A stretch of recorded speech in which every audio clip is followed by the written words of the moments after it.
Hopefully you've picked up the handouts. If not, they're on the back counter. There are two of them. One is a list of the principles that we'll be working through in this session and talking about. And then the other is a worksheet that I used with the faculty here to help go through these principles and see how they have practical life in the school. So my goal is not, in this session, is not to take the thunder away for later sessions, but hopefully to provide a foundation when we're thinking about how we are teaching, how we're constructing curriculum, how we're thinking about, say, an annual plan from a teaching perspective, the book list that you've been given. But all of these principles are really life principles that can be applied whether you're a teacher or a parent or an administrator or a pastor. The list comes from Dr. Christopher Perrin from Classical Academic Press. He's the guru, if you will, when it comes to using this kind of a list and a lot of these phrases. I've tweaked them a little bit. But this list ultimately comes from him. And my goal in using this list, both as a foundational document for our school here, and then also for how we think about how we're teaching, is to inform classroom behavior, classroom planning, curricular and otherwise, from our classical and Lutheran background. Most of the time, when it comes to talking about pedagogy, and when we say pedagogy, often it's defined as, say, the science of teaching. It literally comes from two Greek words, boy and leading, and meant leading the boy or the child. And we get it, actually, from the slave, who was called the paidagogos, or the pedagogue. His job as a household slave was to make sure that the boys went to school. And usually he did so with a stick. And Paul draws on this in Galatians when he says that the law is no longer your pedagogue. It's no longer the thing that's beating you, because in Christ the law has a different function. Right, so that's in Galatians. But pedagogy comes into English in the late 1500s from French. So first it's the Greek pedagogue that Latin picks up, and then that goes into French, and then we take pedagogy from French into English. You'll hear it pronounced as pedagogy, as pedagogy. I'm from Long Island, so it's going to be gaji. So you can do it however you like. But pedagogy is how we are leading the children. And there is a difference between classical pedagogy and other kinds of pedagogy. Now, this session will really focus on classical pedagogy. What you've been taught in the past or heard from in the past, you should check against this. And there will be a lot of discussion about pedagogy on the Wednesday plenary with Dr. Korchak, as he addresses what we call the progressives and John Dewey and other ways of talking about leading children and teaching children. These principles should form for us the basis of how we teach, both in the practical sense and then in the theory of, how am I picking the books that I'm using? Right? If I'm in charge of the literature for first grade, how do I pick them? Well, a lot of these things, or how do I approach any lesson at all? These principles serve to stand as the bedrock for the practice. Right? If we have Jesus all the way at the bottom as the main foundation, the Lutheran aspect of our education, and then the content, right? Ultimately, the first session you learned about the content of a classical education. It determines the method. It's more important than the method. And so Jesus, classical content, and now how are you handing over the content? How are we guiding our families, our students through this content from whatever the beginning of your school is, whether it be in your family, whether it be pre-K, preschool, all the way through whatever your end is, whether it be 8th grade, 12th grade, etc. So what I've done with Perrin's list is I've broken them down into believe, teach, and confess, sort of in the confessions fashion.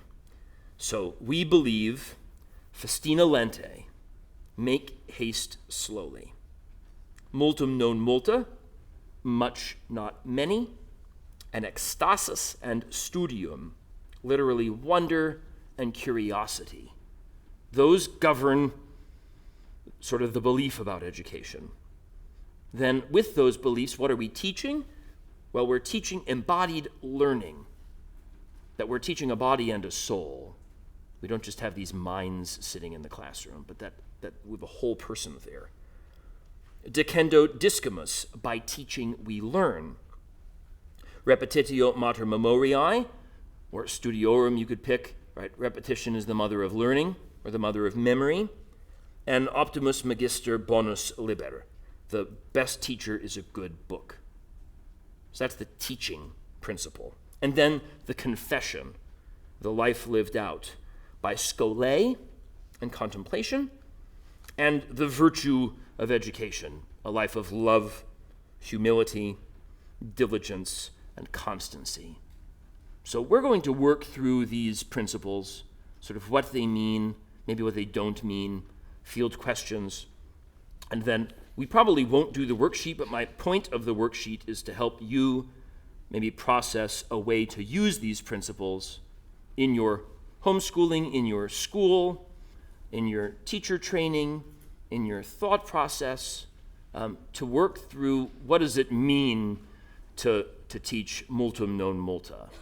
What does it mean to make haste slowly? And how do I embody all of those? Questions before we dive in to the principles? All right. So, festina lente, make haste slowly. Quote here from Caesar Augustus, make haste slowly, for a general who makes no mistakes is better than a brave one. Now, there's lots of quotes about festina lente, and oftentimes, especially by the Renaissance, festina lente was understood by a dolphin and an anchor. There are other illustrations for this too, but the anchor being grounded and the dolphin being swift. Festina lente is very important, mostly because it's a tremendous check against being an American in the 21st century, right? We like to make haste quickly. And to a certain extent, we can't escape it. Right? It is everywhere. And so an intentional make haste slowly. God has given you, in whatever your role is, a certain amount of control over the speed. As a teacher, you actually do have, you may not have control over the length, but you do have control over the speed of the curriculum, the goal you have for the year, and whether or not you need to talk to your administrator about being nicer with regards to how that curriculum is handed out, right? Whether it's Saxon's 120 plus lessons and what the real expectation is. There is always a need in the classical school to re-emphasize, make haste slowly. This is, first of all, a check, right? It is a check and a balance against our innate 21st century American desire for Amazon Prime, right? For immediate gratification and fulfillment. We've come quite a long way since the days of the ancient Greeks. And yet, most of the most meaningful things for our culture have been done in a slower fashion. I mean, and actually, if you take all the years, it's kind of slow. Right? On the one hand, the past 100 years have been very fast. The world of 1921 to 2021 is very, very different. And yet all the things that we're actually here to talk about haven't changed at all. Less people know them. But the classical truths, the good, true, and beautiful things, aren't really any different. Right? Homer, the scriptures, they're still there. And we can make haste slowly with those things. We don't need to rush. This ties directly into the second one, so I don't want to go to multum non multa yet, but make haste slowly, festina lente, is a check and balance against our innate desire for immediate gratification. It also is a comfort, because lots of people are concerned when they transition to a classical school, for example, that they're not going to get it. Oh, this is great, but I don't know that I can really be classical. How can I, right, whether it's from the teaching perspective, I've taught one way for so many years, how can I actually switch? Or from the parent perspective, my kid's been in public school and lived a certain way, how can they switch? Make haste slowly can be a comfort. It's only a comfort, teachers, if you actually use it. Because we do have this desire to, I have these new kids, I need to get them up to speed. But making children run marathons without proper training, right, will inevitably lead to what actually happened to the guy who ran the marathon.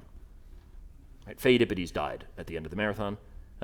Now, granted, he ran from Sparta to Athens and Athens to Marathon, right? It's a little bit longer. He died, though. His heart gave out. Make haste slowly is a comfort. After it's a check and a balance. It's definitely a check and a balance, though. Think of all the things when you're new to classical education, or even if you've done it for a long time, all the things you want to accomplish, the languages you wish to teach, the logic you wish to impart, the books you wish to read. Slow down. The tortoise and the hare is the second illustration you should keep in mind, besides the dolphin and the anchor. Right? The tortoise actually wins, because slow and steady wins the race.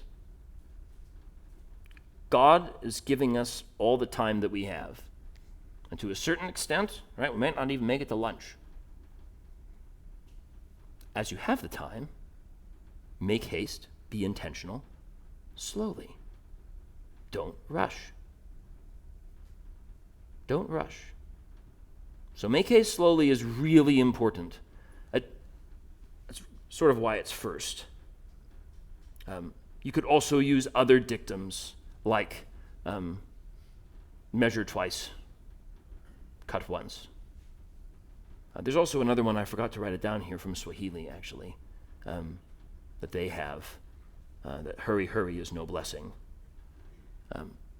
So now in the summer, before the school year begins, think about how you can make haste slowly in whatever facet you have control over, whether it be, right, all the subjects you have as a say, K to 5th or other grade teacher, or your particular subject, if you're a specialist, or how you can help impart that at home as a parent. Think about how to be intentional, but not to rush. Now, we have a school year, right? You have days that you have to be in class. The week is a certain length long. And on the one hand, you do have sort of expectations of, I want to accomplish a certain amount of stuff in a year. They need to know these things in first grade before they go to second grade. But with those parameters in mind, how do you milk your year for all it's worth? By making haste slowly. How do you do that? That's the point of raising this question for all of you, is to ponder the practicality of slowing down intentionally. It's easy to slow down unintentionally, right? You're tired, so you're not going to make too much progress this week because you did a ton the week before. Half your kids are sick, and so you can't really move forward in your lesson because they were going to miss it, right? We all know how to do that. But intentionally pacing, being intentional about being slow, that really has to be first. And it ties directly, then, into multum non multa. Much, not many. This was originally out of Pliny the Younger, from a letter he wrote. They say one should indeed read much, but not many things. Now this gets a lot of people nervous because there's so many books you want to read. I pick books You could talk about math problems, but it's not as easy of an illustration. It's fine. Math is great and very important for a classical education. But we'll just use books for now. Right? So when you're thinking about how many books you want your children to read, you really should be thinking about much, not many, or poems you wish them to recite, or Bible verses.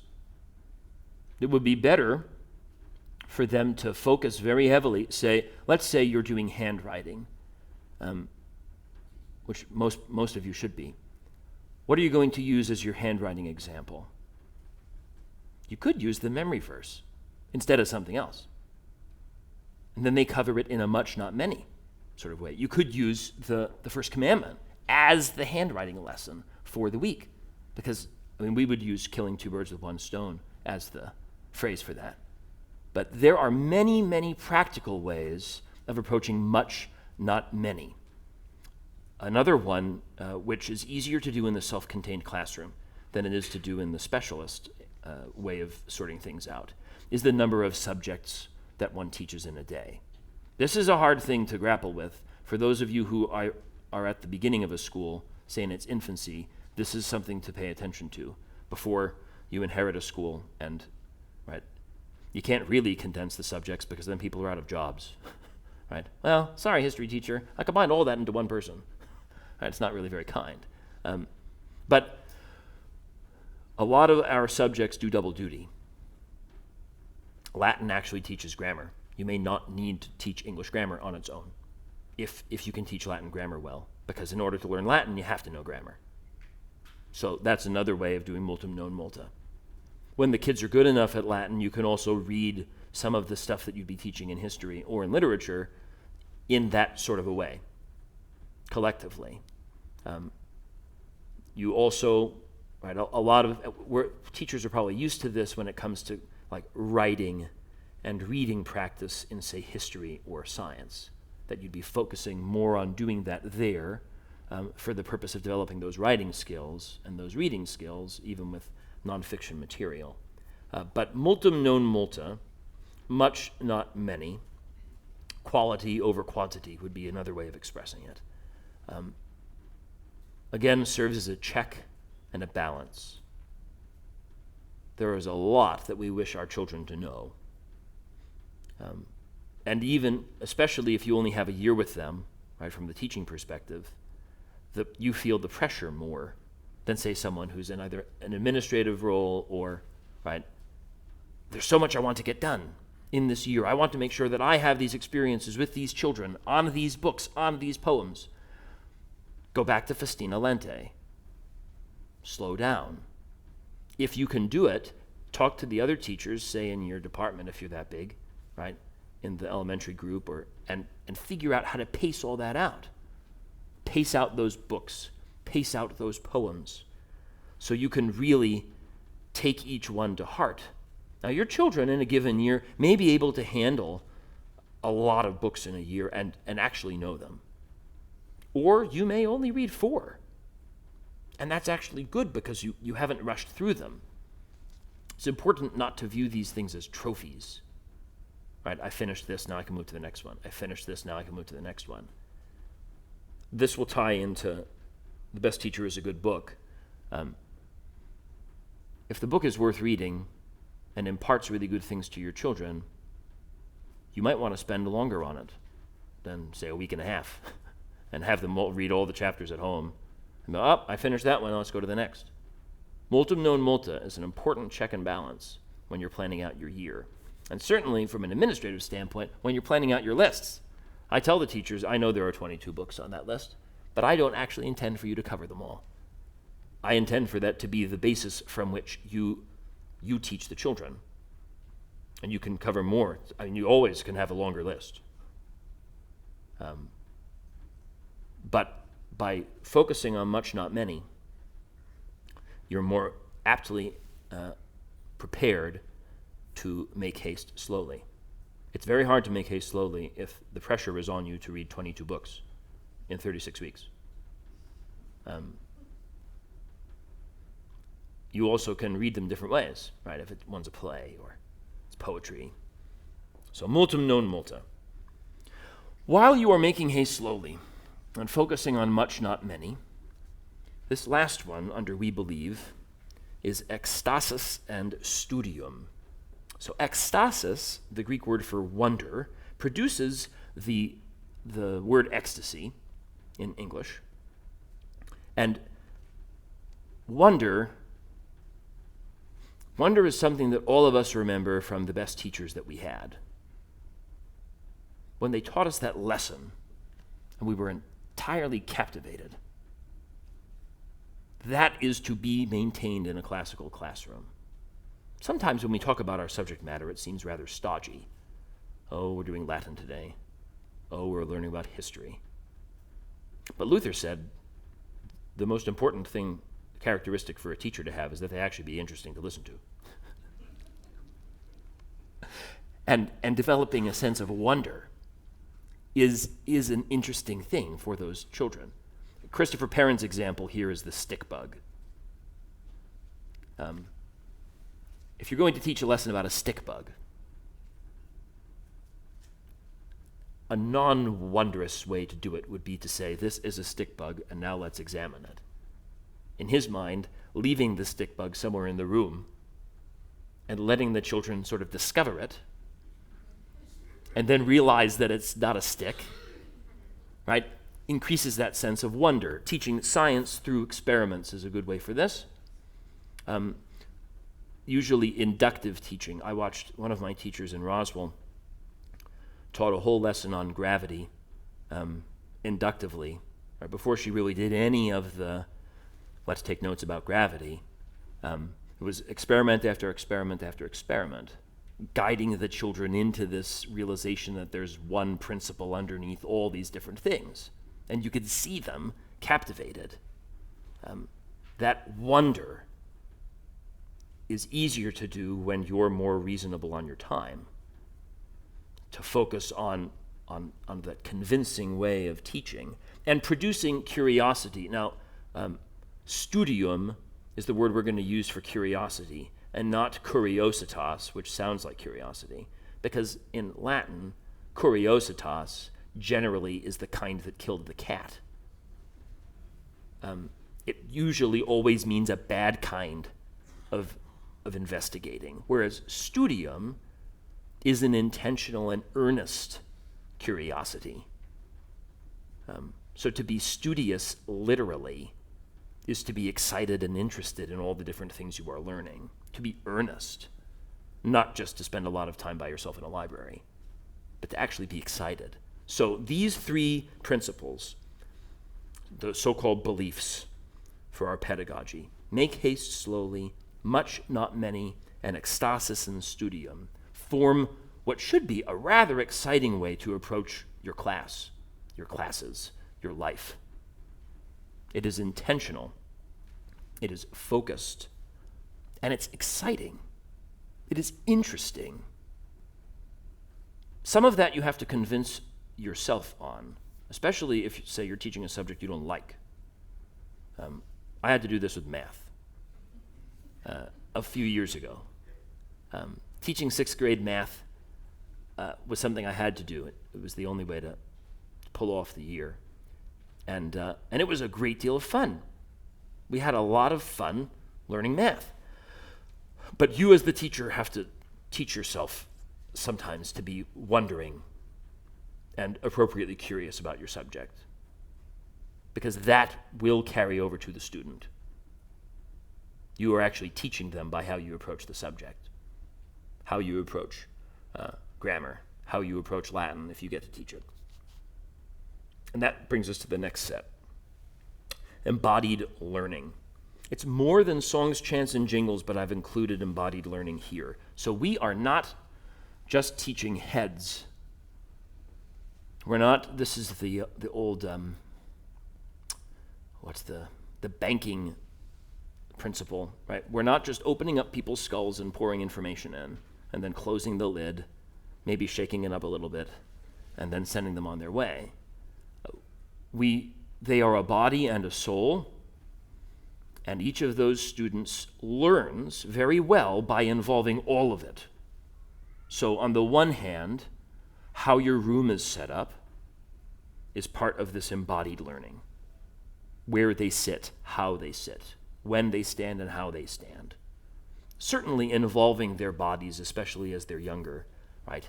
Hand signals, and that helps. Because the more ways in which you engage the body, whether it be speaking and listening, and using their hands, right? You form deeper grooves in the brain when you're teaching the subject. So there is a way in which using the senses God has given us better imparts the content. We have a body. Let us use our bodies effectively to communicate what's done. A lot of that is much better received in kinder through fifth, but all people end up sometimes being children at heart, and so you can get the older kids excited if you do it the right way. It can be a little embarrassing sometimes because they're at that stage, but using the body, memorizing things by singing them, chanting them, singing jingles, giving them so-called silly time to live that content is important. Right? A classical classroom shouldn't just be a lecture hall in the sense that you're thinking of a lecture hall. Right? The lecture can be done by singing. The lecture can be done in circle time. The teaching can be done by involving the whole person. And it also can be done by involving the whole class. Decendo discimus. By teaching, we learn. This should be true for all of you in the room who are teachers. You should be learning every year by teaching. If you're not, you should reevaluate. You should reevaluate how you can better teach to better learn. This also is how we can troubleshoot a number of situations in the classroom. Our kids who are faster than others, our kids who are slower than others. Those students will better learn by being employed as teachers.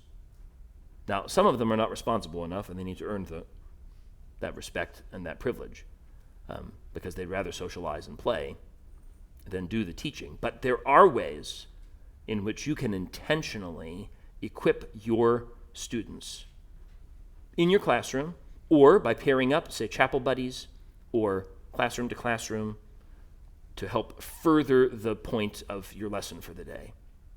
We're going to, teach what we learned to this class. We'll have other examples in Scole of exhibition, like reciting poetry and things like that. But by teaching, we learn better when we are teaching, and our students do too. If I'm a good Latin student, it's because I've been teaching it now for 8 years. And so my Latin is much better than all my other languages because I've been teaching it.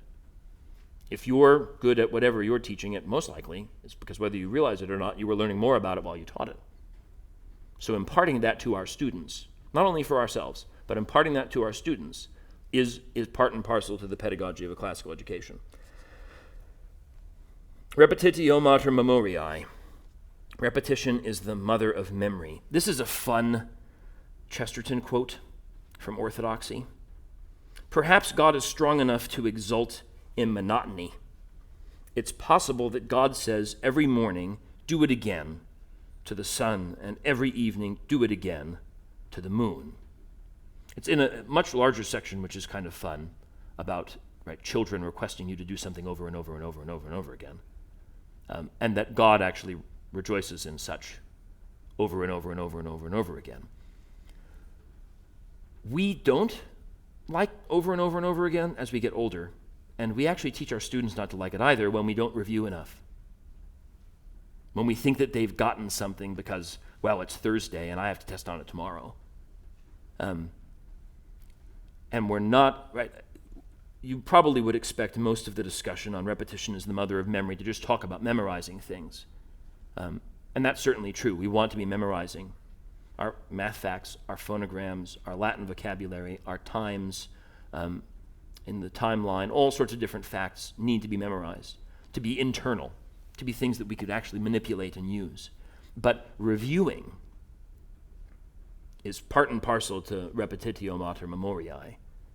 Intentionally reviewing, going back and revisiting what you did earlier in the day, even if you want to keep moving, right? By pairing up festina lente with repetition is the mother of memory, you can intentionally review. And you know that by reviewing more, they get it better. So don't be afraid of taking more time to review it, of slowing down your year and your week and your day maybe, to intentionally have your students know fewer things better. Because many, especially if you're a younger grade teacher, kindergarten through second, for example, most of those things you're spending more time on developing with regards to their fluency will make third through fifth and sixth through eighth and ninth through 12th easier because you spent more time developing those different skills, whether they be from the liberal arts or sort of just gross motor, fine motor things. By spending more time reviewing and repeating and repeating. And when your kids ask you, can we please do that jingle for the 45th time today? Do it 47. That repetition trains their mind, and it trains their appetites to appreciate all the good things you're giving them. The last one here for teaching, Optimus Magister Bonus Liber. The best teacher is a good book. Mortimer Adler, in the case of good books, the point is not to see how many of them you can get through, but rather how many can get through to you. This needs to be paired with multum non multa when you think about it, as well as festina lente. You also, when you're thinking about good books, there's this temptation to believe that as long as my child is reading, they're doing fine. And that's just not true, right? You wouldn't say that about eating, generally. Well, as long as they're eating. But what are they eating? Right? Would anybody be content if all they ate was cotton candy? Even if it tasted like ground beef? I mean, would you be content? You shouldn't be. So you shouldn't be content that they're reading whatever. You should, just like you care for their, right, maybe not as intense as, say, Michelle Obama for food, but just like you care for food that you feed your children, you should care what books are available on the shelf in your classroom, on the shelf in the library, and on the list. They should all be good. And when I say good, I mean like actually worth rereading 3 or 4 times. Books that are timeless. Some of them have been written in the past 30 years. Some of them have. This Optimus Magister Bonus Liber is not, you may not read anything that came after 1900. Right? That would be shameful. We shouldn't do that. There's a lot of garbage written before 1900 too. Some of it, prior to the printing press, we don't have to deal with because nobody reproduced it because it was garbage. Once the printing press comes into existence and then the internet, right, now there's garbage everywhere. So you should care deeply about the books. Now, we could go off on a tangent about book fairs, but I would encourage you, without making anybody upset at me by talking any further, look at I-55. I-55 is a Christian book fair company here in Texas, and they let you pick all the books. And their lists already are very good. You can, and our book fair did extraordinarily well this year, and all of the books were excellent. You don't have to spend hours and hours and hours sifting through what I call contraband to make sure that people aren't, because they're going to buy what's out there. And so I-55 is really great. We like Usborne too, but I-55 is very good to get great books of very different, right? Again, it's not meant to be as limiting as it can sound. Fiction, nonfiction, for children, for adults, right? All sorts of things. Christian, non-Christian in the appropriate sense. So pay attention to the books that you have around, not just the ones that you read with them. Right? Just like you try to keep good food in the pantry, keep good books on the shelf. All right, I'm over my own time, so I'll go quickly through the last 2. Scholé. This really needs its own session, maybe next year. You could do no worse than to read, we're going to study it as a faculty this year, the short little book, Leisure, the Basis of Culture by Joseph Pieper. It's very short. It's a little dense, so make your principal or headmaster read it to you if you're a teacher. We do book study every Thursday morning for about 15 minutes in lieu of devotions. And it's not long enough, but we at least get to read a book as a group. So Joseph Pieper says that leisure ultimately has to come from the Mass, because he's Roman Catholic. So the divine service gives you leisure that you live out in your life. And so having your school be a place of leisure, it's not like laying on couch leisure, but good food, good time, good conversation, actually taking time during the day, week, month, year to relax and appreciate the good things you've taught. This can be an intentional party. It can be a lunch. Everybody loves to eat. How many good memories do you have from school when someone brought food in? Right? You can do that intentionally, pairing it to something that they should be remembering, like a book or a poem. I still have students who remind me of the time I subbed for one of my teachers when I made Lombard chicken pasties, and they can remember that I made Lombard chicken pasties. It was from a medieval cookbook.